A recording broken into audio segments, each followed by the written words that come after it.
കാഷായ വസ്ത്രം ധരിച്ച ഒരു സന്യാസിയുടെ തൊള്ളയിൽ നിന്നും വരുന്ന വാക്കുകൾ നിങ്ങളൊന്ന് കേട്ടു നോക്കൂ.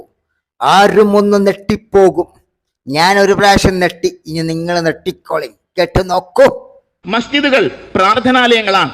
പക്ഷെ അവിടെയും അവർ ചെയ്യുന്നത് വെറും പ്രാർത്ഥന മാത്രമല്ല.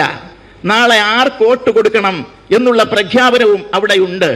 ആരാണ് ഭരിക്കേണ്ടത് എന്നവർ പറയുന്നു.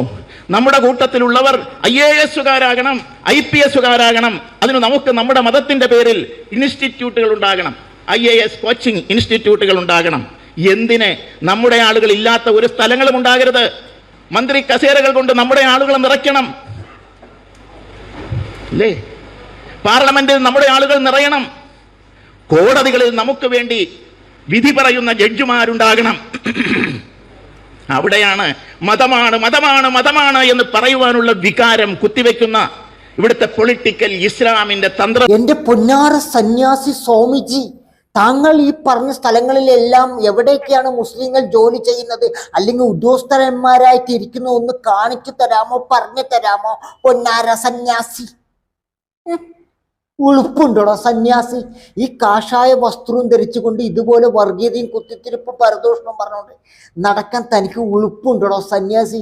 തന്നെയൊക്കെ സന്യാസി എന്ന് നാവ് കൊണ്ട് പറഞ്ഞു കഴിഞ്ഞാൽ ആ നാവ് പുഴുത്തു പോവുകയുള്ളൂ. ഇവിടെ തന്നെ കേരളത്തിൽ എത്രയോ സന്യാസിമാർ ഇതുപോലുള്ള കാഷായ വസ്ത്രവും ധരിച്ചുകൊണ്ട് മാന്യമായിട്ട് സന്യാസിമാരായിട്ട് നടക്കുന്നുണ്ട്. അവർക്ക് പോലും നീ ഒരു നാണക്കാടാണെന്നുള്ള കാര്യം തനിക്ക് അറിയാമോടോ സന്യാസി? അറിയാമോടോ സന്യാസി?